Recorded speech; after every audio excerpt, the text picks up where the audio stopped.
الحمد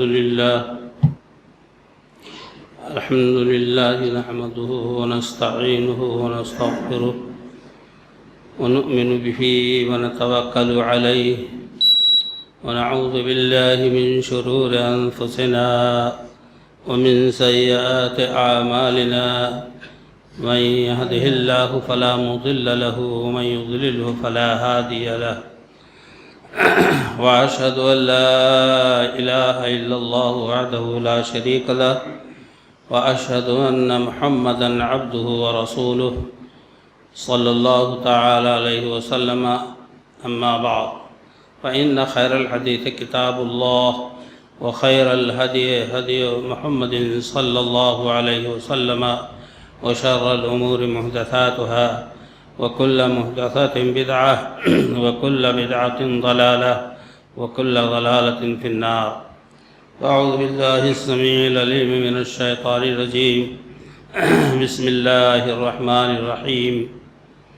يا أيها الذين آمنوا اتقوا الله حق تقاته ولا تموتن إلا وأنتم مسلمون. يا أيها الناس اتقوا ربكم الذي خلقكم من نفس واحدة وخلق منها زوجها وبث منهما رجالا كثيرا ونساء واتقوا الله الذي تساءلون به والأرحام إن الله كان عليكم رقيبا. يا أيها الذين آمنوا اتقوا الله وقولوا قولا سديدا يصلح لكم أعمالكم ويغفر لكم ذنوبكم ومن يطع الله ورسوله فقد فاز فوزا عظيما. قال الله تبارك وتعالى بسم الله الرحمن الرحيم.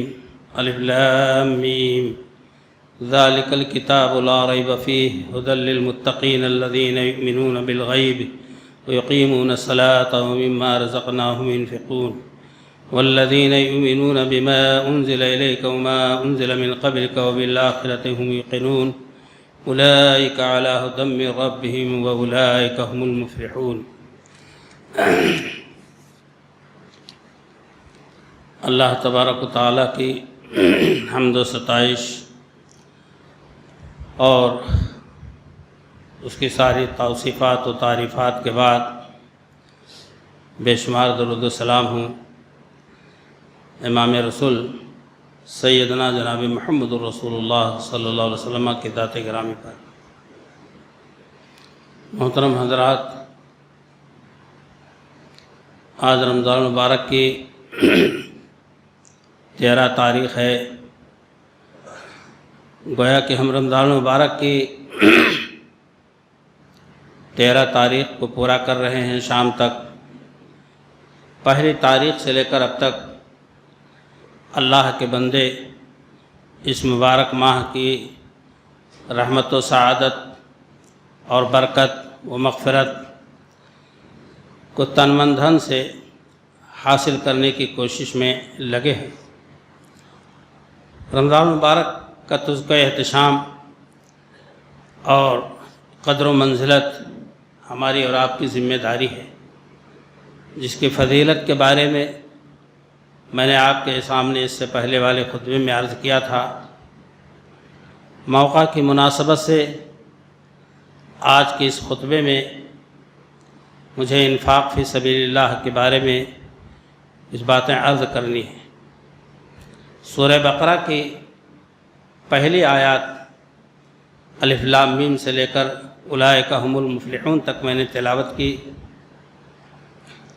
اللہ تعالیٰ نے ارشاد فرمایا الف لام میم ذلک الکتاب لا ریب فیہ، وہ کتاب ہدیٰ، منبع رشد و ہدیٰ قرآن پاک، جسے اللہ تعالیٰ نے اس کائنات کے لیے انسانوں کی فلاح و بہبود کی خاطر اپنے آخری پیغمبر سیدنا جناب محمد رسول اللہ صلی اللہ علیہ وسلم پر آخری کتاب قرآن مجید کی شکل میں اتارا. تو اس کتاب کی حیثیت کو اللہ نے سب سے پہلے ظاہر کیا کہ تلاوت کرنے والا، ایمان لانے والا، پڑھنے والا سب سے پہلے اپنے ذہن کو پاک صاف کر لے کہ یہ کتاب ایسی ہے جس میں کوئی شک نہیں ہے. کیونکہ اللہ کی طرف سے اتاری ہوئی کتاب ہے، اس کے بنائے ہوئے اصول و ضابطے ہیں، الفاظ کی موزونیت بھی، فصاحت و بلاغت کے اعتبار سے بھی، احکامات و منہیات کے اعتبار سے کسی بھی اینگل سے اس میں کہیں بھی انگلی رکھنے کی گنجائش نہیں ہے۔ ایک دم چیلنجز کے الفاظ، ذالک الکتاب لا ریب فیہ، یہی کتاب ہے جس میں کوئی شک نہیں ہے، عیب و ریب سے یہ کتاب خالی ہے۔ اللہ نے فرمایا کہ متقیوں کے لیے ہدایت کا ذریعہ ہے، متقیوں کے لیے ہدایت کا ذریعہ ہے۔ ھدی للمتقین الذین یؤمنون بالغیب، جو غیب کی باتوں پر ایمان رکھتے ہیں، اللہ کو نہیں دیکھا ہے، جنت دوزخ نہیں دیکھے ہیں، قبر کا عذاب ثواب نہیں معلوم ہے، تقدیر کی بھلائی برائی کیا ہے ہمیں پتہ نہیں ہے، فرشتوں کو ہم نے نہیں دیکھا، جتنے انبیاء آئے ہم نے نہیں دیکھا، لیکن ہمارا سب پر ایمان ہے اللہ اور اس کے رسول کے فرمان کے مطابق، اور نماز قائم کرتے ہیں۔ پہلی صفت یہ کہ ایمان بالغیب کے بعد پہلی صفت اہل ایمان کی، متقین کی، اور نمازی ہیں، اور اللہ کی دی ہوئی روزی میں سے خرچ کرتے ہیں، اور جتنی کتابیں اتاری گئی اور حضور صلی اللہ علیہ وسلم پر جو قرآن اتارا گیا ان سب پر یہ متقی حضرات، اہل ایمان حضرات ایمان لاتے ہیں۔ ایمان ہے ہمارا کہ توریت، انجیل، زبور، صحف ابراہیم، صحف موسیٰ سب اللہ کی طرف سے اتاری ہوئی کتابیں ہیں جو انبیاء پر اتاری گئی۔ اور اخیر میں اللہ نے فرمایا کہ آخرت کے دن پر یقین ہے کہ ایک دن آئے گا اس سنسار کے لیے، اس دنیا کے لیے، کہ وہ خاتمے کا دن ہوگا، وہ آخری دن ہوگا جس میں اللہ تعالیٰ بندوں سے حساب و کتاب لے گا۔ جس کے اندر یہ خصوصیات پائی گئیں، اللہ نے سرٹیفکیٹ دے دیا، سند دے دی کہ اولئک ھم المہتدون، اولئک ھم المفلحون، اپنے رب کی طرف سے ہدایت پر ہیں ایسے لوگ اور کامیاب ہیں۔ ہدایت یاب اور کامیاب ہونے کی اللہ نے سند دے دی ایسے لوگوں کو۔ اسی ابتدائی آیات میں پورے قرآن کا جو ہے اللہ تعالیٰ نے لا کر کے بھر دیا مضمون کہ یہ ہم کو اس کتاب میں یہی ساری چیزیں ملیں گی۔ برادران اسلام، تو انفاق فی سبیل اللہ جو اللہ نے فرمایا کہ اللہ نے جو ان کو روزی دی ہے اس میں سے خرچ کرتے ہیں۔ اللہ کسی کو روزی کم دیتا ہے، کسی کو زیادہ دیتا ہے، یہ اس کی مصلحت ہے، اس کی مصلحت ہے۔ قرآن میں کئی جگہ آیا کہ اللہ تعالیٰ جس کو چاہتا ہے وافر انداز میں بے حساب روزی دیتا ہے، یرزق من یشاء بغیر حساب، اور کسی کی روزی تنگ کر دیتا ہے۔ دونوں کی آزمائش اللہ کی طرف سے ہے۔ غریب کی آزمائش ہے کہ سب کچھ پریشان ہوتے ہوئے ایمان پر قائم رہتا ہے یا ایمان چھوڑ بیٹھتا ہے، یا مالدار آدمی ہے تو اللہ کا شکر ادا کرتا ہے کہ نہیں کرتا ہے، مال کے حقوق ادا کرتا ہے کہ نہیں کرتا ہے۔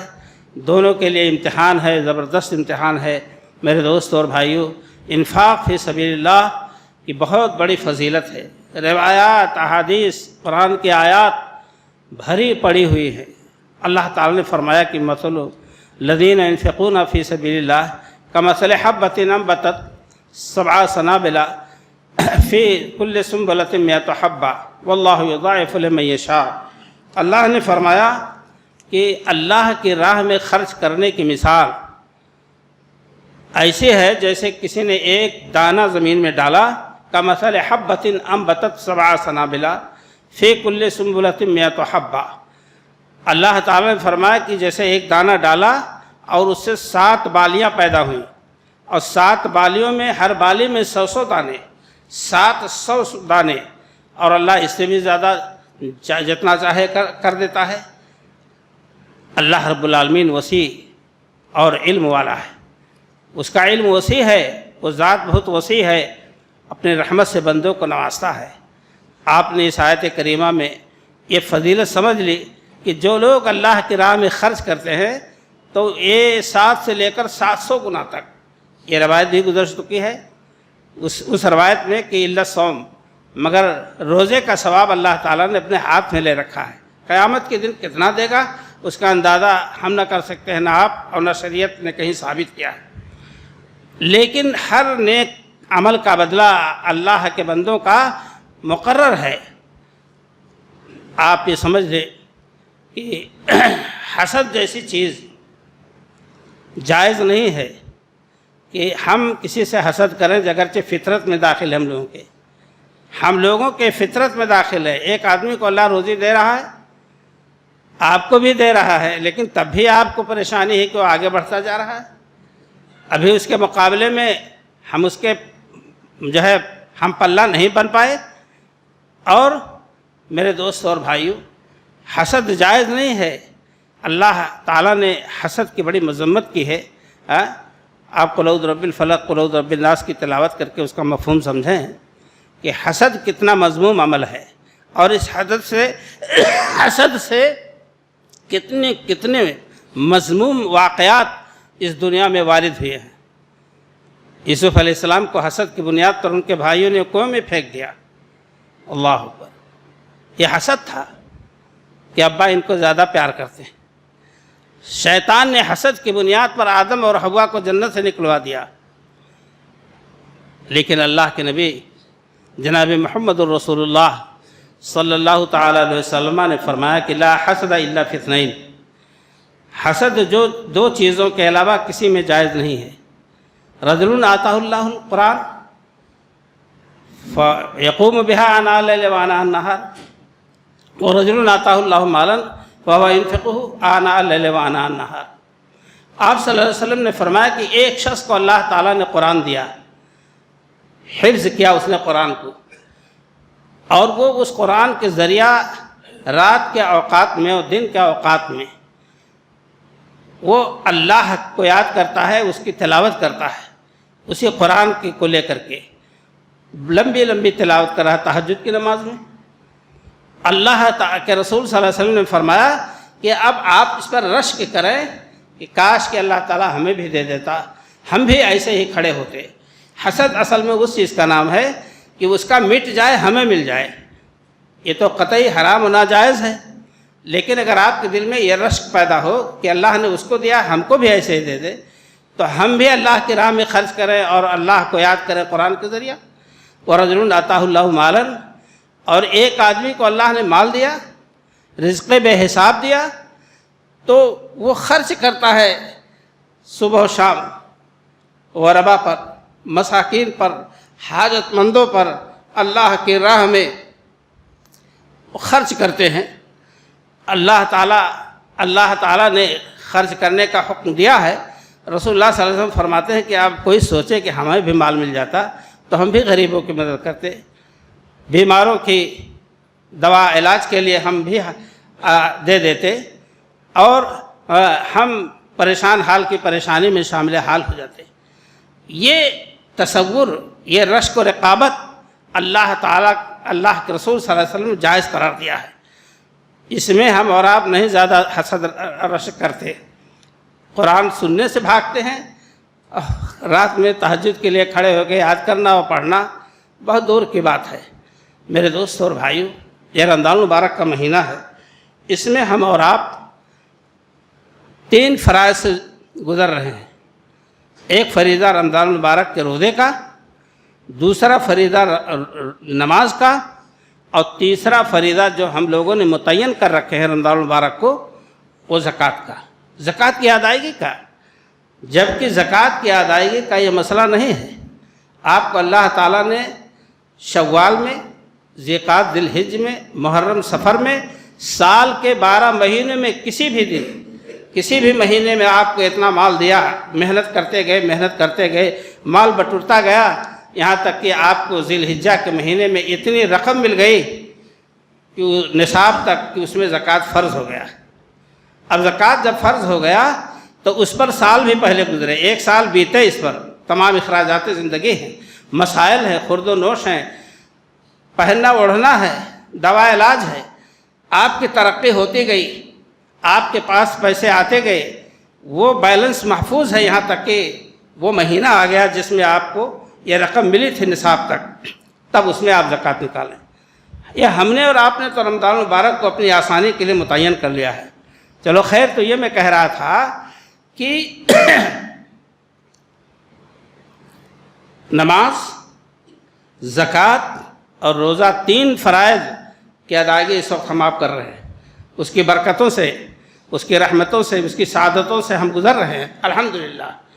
میرے دوستوں اور بھائیوں، نماز صرف بدنی عبادت ہے، اپنے اعضاء و جوارح سے ہم نماز ادا کرتے ہیں، اور زکوٰۃ صرف مالی عبادت ہے، کہ اپنے مال کو پاک کرنے کے لیے، اپنے دل و دماغ کو دنیا کے حرص و حوث سے پاک کرنے کے لیے، اللہ کے حکم کی فرما برداری کے لیے، اللہ کی رضا کے لیے ہم اور آپ مال میں زکوٰۃ نکالتے ہیں، صدقہ خیرات کرتے ہیں۔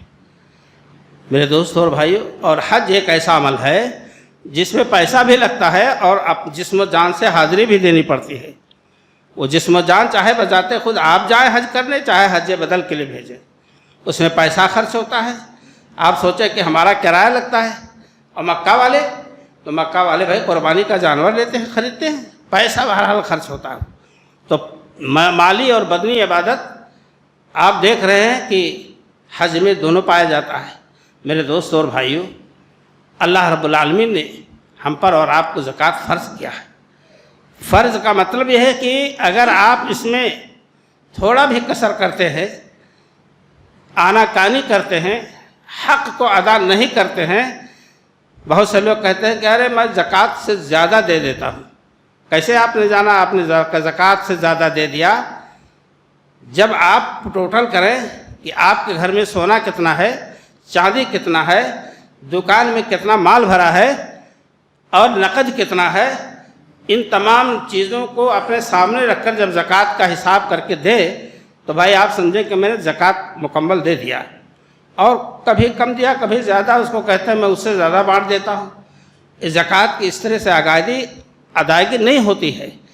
اس کو آپ لوگ نوٹ کر لیں، ایسے نہیں، بہت بڑی چیز ہے۔ ایک شخص نے نبی اکرم صلی اللہ علیہ وسلم سے آ کر کے عرض کیا۔ حضرت عبداللہ ابن عمر رضی اللہ عنہما کہتے ہیں کہ اس شخص نے کہا، اے اللہ کے رسول صلی اللہ علیہ وسلم، کوئی ایسا عمل بتلا دیجئے جس سے میں جنت میں چلا جاؤں۔ بہت زیادہ بڑی شدت کے ساتھ اور بڑی تڑپ رکھتے تھے صحابہ کرام جنت کے حصول کے لیے، ثواب کی کثرت کو، ثواب کی زیادتی کو اونچا کرنے کے لیے صحابہ کرام مر مٹتے تھے، جیسا کہ احادیث سیرت صحابہ سے واقعات ثابت ہیں، بارہا باتیں آتی رہتی ہیں۔ تو صحابہ کرام رضی اللہ تعالیٰ عنہم میں سے ایک شخص نے آ کے آپ صلی اللہ علیہ وسلم سے عرض کی کہ اے اللہ کے رسول صلی اللہ علیہ وسلم، ایسا کوئی عمل بتلا دیجئے جس کے ذریعہ میں جنت حاصل کر لوں۔ تو آپ نے فرمایا کہ تعبد اللہ ولا تشرک بہ شیئا وتؤتی الصلاۃ وتقیم الصلاۃ وتؤتی الزکاۃ وتصل الرحم۔ اے اللہ کے بندے، تو اللہ کی عبادت کر، اللہ کی ذات کے ساتھ کسی کو شریک و ساجی نہ ٹھہرا، نماز قائم کر اور زکوٰۃ کی ادائیگی کر، اور صلہ رحمی کر اپنے لوگوں کے ساتھ، رشتہ داروں کے ساتھ، خاندان کے ساتھ۔ خاندان جو غریب ہے، افراد ہے خاندان کے یا رشتہ داروں میں جو پریشان حال ہیں، ان کی پریشانی میں آپ شامل حال ہوں تو آپ جنت میں چلے جائیں گے۔ ایسا درس نبی اکرم صلی اللہ علیہ وسلم نے ایک شخص کے پوچھنے پر پوری امت کو دیا کہ پوری امت قیامت تک فیض یاب ہوتی رہے۔ میرے دوستوں اور بھائیوں، اگر آپ کسی کو کچھ نہ دے سکیں تو جملہ خیر، کلمہ خیر ہی کہہ دے کہ اللہ آپ کا بھلا کرے۔ میرے دوستوں اور بھائیوں، تو زکوٰۃ مذہب اسلام کے اندر ریڑھ کی ہڈی کی حیثیت رکھتی ہے۔ ریڑھ کی ہڈی میں پانی بھر جائے، نس دب جائے، آدمی فوراً بیٹھ جائے گا، لیٹ جائے گا۔ ریڑھ کی ہڈی کے سہارے وہ تمام بوجھ کو اپنے سر پہ رکھ کے اٹھا کے چلتا ہے۔ ریڑھ کی ہڈی کی مضبوطی کے تحت بڑے سے بڑے کام انجام دیتا ہے۔ ایسی ہی مذہب اسلام میں اس کی حیثیت ہے۔ ہمیشہ مال درکار رہا۔ نبی صلی اللہ علیہ وسلم نے بعض غزوات میں تو اعلان کیا کہ بھائی مال جمع کر دو، معاملہ بڑا کٹھن ہے۔ صحابہ کرام نے اکٹھا کیا جو کچھ ہو سکا۔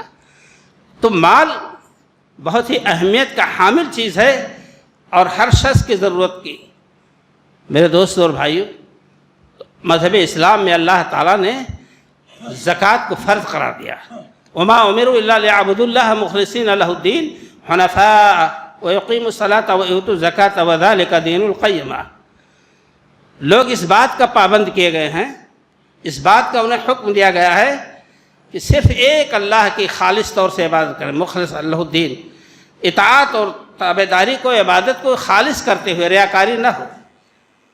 حنفاء ویقیموا الصلاۃ ویؤتوا الزکاۃ وذلک دین القیمہ، یکسو ہو کر نماز کا قیام، زکوٰۃ کی ادائیگی، یہی دین قیم ہے، یہی دین قیم ہے۔ میرے دوستوں اور بھائیوں، ہم کو اور آپ کو زکوٰۃ کے بارے میں بڑی تاکید کی گئی ہے، اس لیے ہم اور آپ اس بات کو اپنے سامنے رکھیں کہ زکوٰۃ جو ہم پر فرض کیا گیا ہے، نبی اکرم صلی اللہ علیہ وسلم نے فرمایا تؤخذ من اغنیائہم وترد الی فقرائہم، زکوٰۃ مالداروں سے لیا جائے گا، مسلمان مالداروں سے، اور غریب مسلمانوں پر خرچ کیا جائے گا۔ زکوٰۃ کو آپ کسی غیر مسلم کو نہیں دے سکتے، کسی بھی غیر مسلم کو زکوٰۃ کا مال نہیں دے سکتے۔ میرے دوستوں اور بھائیوں، صرف غریب مسلمانوں پر آپ خرچ کریں، اور اللہ تعالیٰ نے ہم کو اور آپ کو اسی کا پابند کیا ہے، جس کے ذریعہ مال کی پاکیزگی اور دلوں میں حرص کا جو مال کا حرص اور لالچ ہے اور بخل ہے، یہ زکوٰۃ دینے سے ادا ہو جاتا ہے۔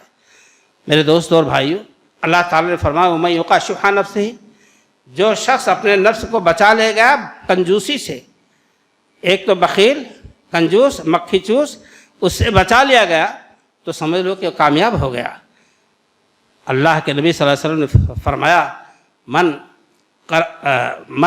ادى الزکاۃ وقر الضیف وآتى فی النوائب قد برئ من الشرک، جس شخص نے زکوٰۃ ادا کر دی اور اس کے بعد آپ نے فرمایا کہ مہمان کی مہمان نوازی کر دی اور مصائب میں پھنسے ہوئے مسلمان بھائیوں کی مدد کر دی، وہ سمجھ لو بخیلی سے دور ہے، وہ سخی ہے، وہ فیاض ہے، وہ اللہ کی راہ میں دینے والا ہے۔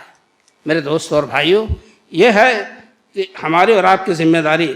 اللہ نے فرمایا کہ خذ من اموالہم صدقۃ تطہرہم وتزکیہم بہا وصلی علیہم ان صلاتک سکن لہم۔ اے نبی پاک صلی اللہ علیہ وسلم، ان کے اموال میں سے زکوٰۃ لیجئے، صدقہ لیجئے۔ اصل میں زکوٰۃ ہے، پھر صدقہ کا لفظ زکوٰۃ پر اطلاق آتا ہے، انفاق فی سبیل اللہ کا بھی اسی پر آتا ہے، اور عام صدقات کو بھی صدقہ کہا جاتا ہے۔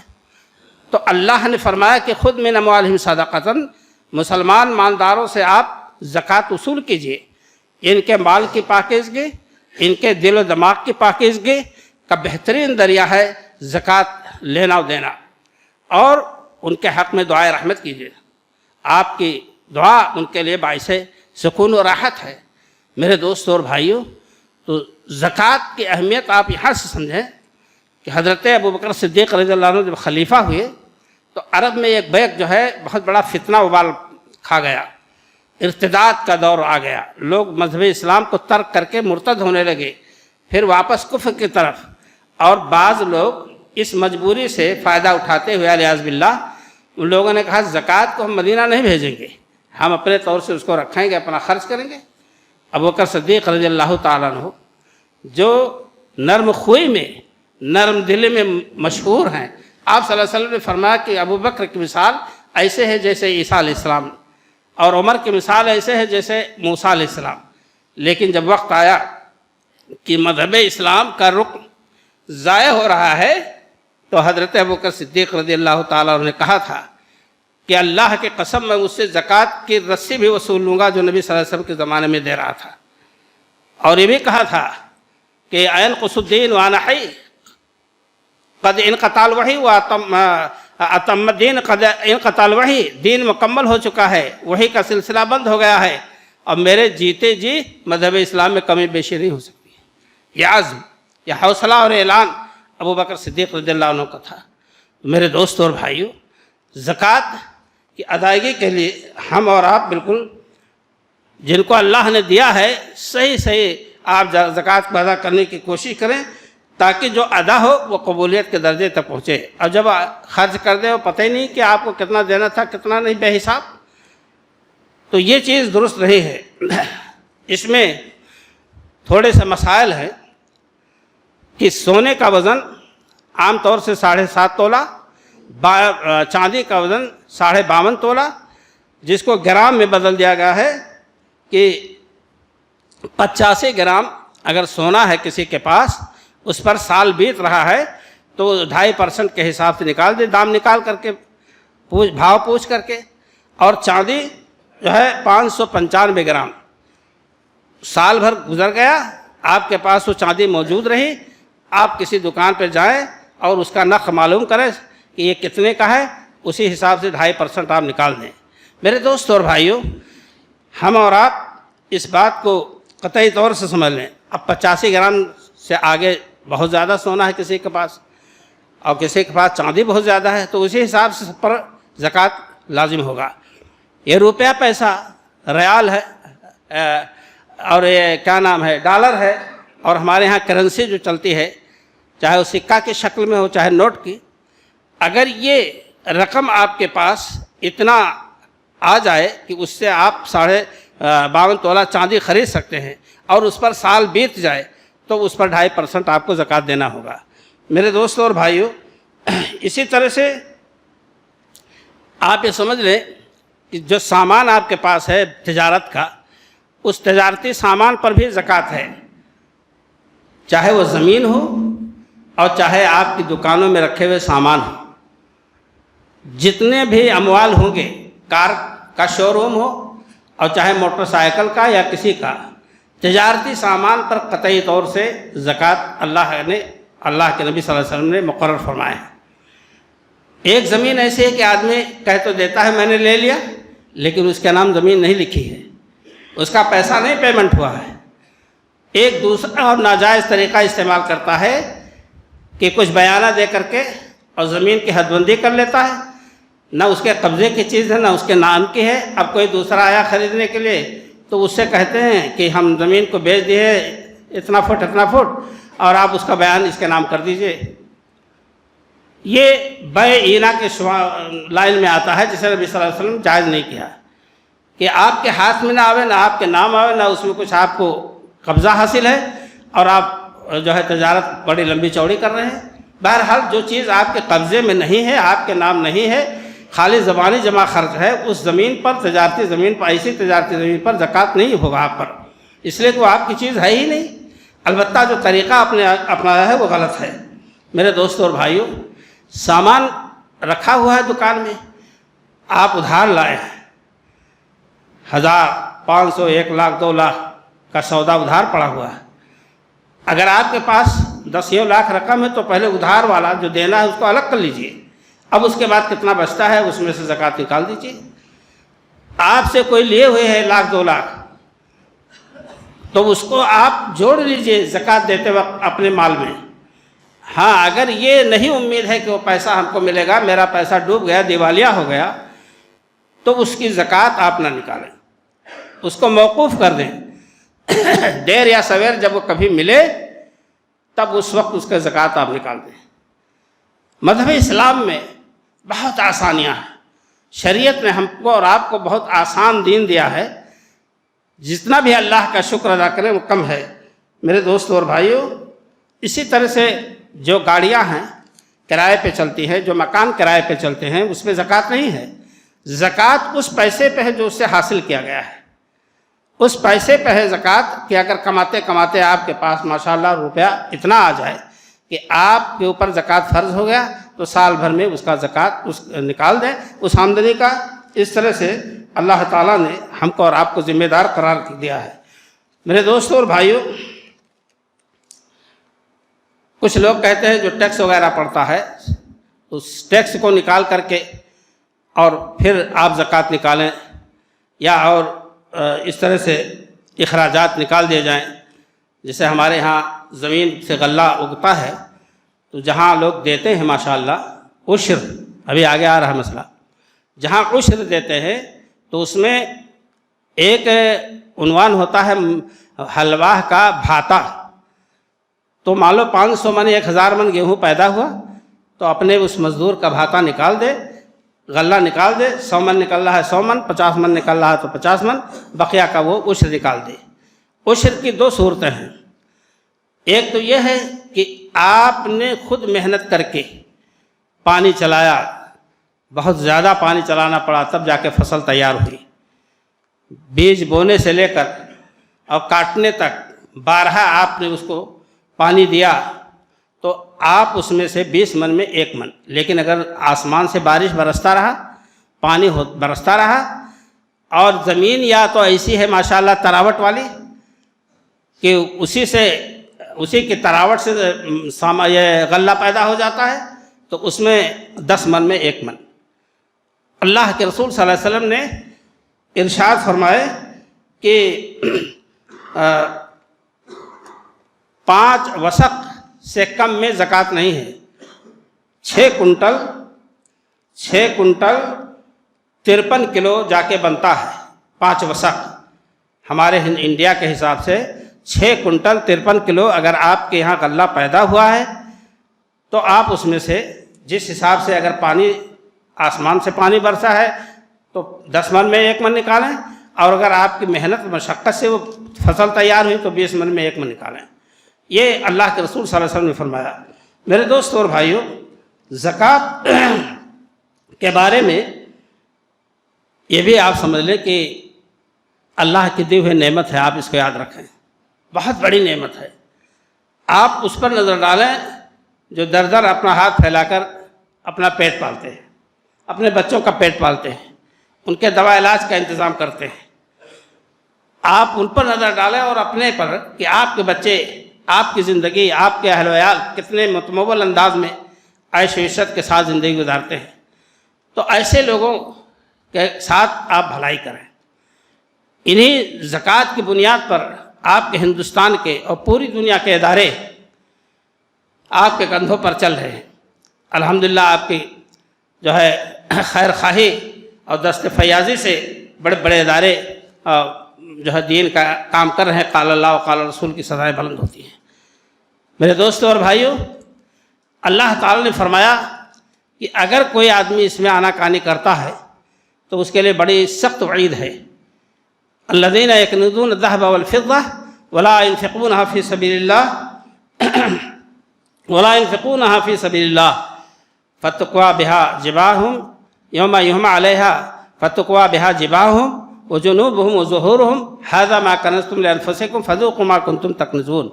وہ لوگ جو بٹور کر خزانہ رکھتے ہیں، بیلنس کرتے ہیں اور اس میں سے خرچ نہیں کرتے، زکوٰۃ نہیں دیتے، تو جس دن قیامت کے دن اس کو تپایا جائے گا، اس کو مادہ کی شکل میں کر کے، لوہے اور تانبا اور پیتل کے شکل میں کر کے اسی مال کو دغایا جائے گا.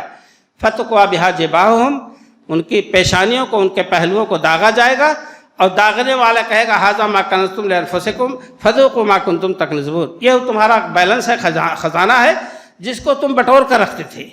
اللہ اکبر. بہت سخت وعید ہے میرے دوستوں اور بھائیوں. اور اسی کے ساتھ ساتھ میں مختصراً عرض کر دوں، یہ زکوٰۃ کے مستحقین کون ہیں؟ انما الصدقات للفقراء والمساکین والعاملین علیہا والمؤلفۃ قلوبهم وفی الرقاب والغارمین وفی سبیل اللہ وابن السبیل. 8 مقامات ہیں جہاں زکوٰۃ کا مال خرچ کرنے کا حکم ہے. آپ نے فرمایا فقراء ہیں، مساکین ہیں، اور اسی طرح سے جو زکوٰۃ کے معاملے میں کام کر رہے ہیں، لگ کر کے وصول رہے ہیں، ان کی تنخواہ، ان کا خرچہ. اور اللہ نے فرمایا کہ مؤلفۃ قلوب، کسی کے دل میں ایمان موجزن ہے، وہ ایمان کی طرف، اسلام کی طرف مائل ہے. اب آپ اس کے ساتھ اس میں سے اگر بھلائی کر دیں تو اور اس کا دل اچھل کے دین کی طرف آ جائے گا. مؤلفۃ قلوب کی اور بھی وضاحتیں ہیں، لیکن اسی پر میں بس کرتا ہوں. اور پھر رقاب، گردن آزاد کرنے میں. کوئی غلام ہے اور زرخرید غلام ہے، وہ آزاد ہونا چاہتا ہے، اگر وہ کہتا ہے بھائی مجھے اپنے زکوٰۃ کے پیسے سے خرید کر آزاد کر دو، تو آپ اس میں خرچ کر سکتے ہیں، جو کہ آج کل یہاں نہیں پایا جاتا، نہ کہیں دنیا میں شاید باقی ہے. والغارمین، اور قرضدار. اتنا قرضدار ہے کہ وہ ادا ہی نہیں کر پاتا، ایماندار بھی ہے اور ادا بھی نہیں کر پاتا، تو اس کے حق میں آپ صدقے کا، زکوٰۃ کا مال دے سکتے ہیں. وفی سبیل اللہ، اللہ کی راہ میں، جس سے مراد عام طور سے جہاد ہے، لیکن اللہ کے راہ بہت زیادہ ہے، بہت زیادہ راہیں کھلی ہیں خیرات کی، جس میں آپ کے ادارے بھی ہیں اور پریشان حال لوگ بھی، وابن سبیل، اور مسافر پر، کوئی مسافر کتنے مالدار ہو لیکن آپ کے یہاں آ گیا، اس کا خرچہ ختم ہو گیا، آپ سے ہاتھ پھیلایا، آپ اپنی زکوٰۃ کے حصے میں سے اس کو دیں۔ یہ نہ کہیں کہ صاحب آپ تو بہت بڑے امیر کبیر آدمی ہیں، سنا ہو۔ ارے بھائی ہیں تو، لیکن جہاں ہیں تہاں اتفاقے کے راستے میں سفر خرچ ختم ہو گیا، تو مسافر کو آپ جو ہے زکوٰۃ کا مال دے سکتے ہیں۔ یہ چند گزارشات ہیں زکوٰۃ کے مسائل کے سلسلے میں۔ اگر کسی کو کوئی بات محسوس ہو، ضرورت پڑے تو مجھ سے پوچھیں، اگر میں نہیں جواب دے پاتا ہوں تو اس کا جواب میں ہر ممکن حل تلاش کر کے بتاؤں گا، علماء سے پوچھ کر بتاؤں گا، لیکن اپنی شکوک و شبہات کو اپنے دل میں نہیں رکھیے گا۔ اللہ تعالیٰ سے دعا ہے کہ رب العالمین ہم تمام لوگوں کو مذہب اسلام کے سارے فرائض پر عمل کی توفیق عطا فرمائے۔ میرے دوستوں اور بھائیوں، آج کل ڈاکٹر معین الحق صدیقی صاحب کی اہلیہ بہت زبردست علیل چل رہی ہیں، بڑے قسم و پرسی کا عالم ہے۔ ان کی طرف سے بارہا یہ درخواست آئی کہ آپ دعائے خیر کرتے رہیے اہلیہ کے لیے، اللہ انہیں شفائے کاملہ عاجلہ عطا فرمائے۔ عبید الرحمن بدھائک علیہ الرحمہ کی اہلیہ کہ مسلسل ڈائلیسس ہو رہا ہے لکھنؤ میں، آج ان کے بیٹے نے دعائے خیر کے لیے، دعائے صحت کے لیے آپ حضرات سے اپیل کی، اللہ انہیں شفا عطا فرمائے۔ ایک یہاں آئے ہوئے ہیں بہرائچ سے، ان کے بہنوئی زبیر نام ہے، وہ بیمار ہیں اور پریشان حال ہیں، اللہ تعالیٰ ان کو شفائے کاملہ عطا۔ اور جو بھی کوئی بھی چھوٹا بڑا امیر غریب اپنا بھائی بیمار ہے، پریشان حال ہے، اللہ اس کی پریشانی کو، اس کی بیماری کو دور فرمائے اور صحت و عافیت سے نوازے۔ آمین، تقبل یا رب العالمین، صلی اللہ علیہ وسلم۔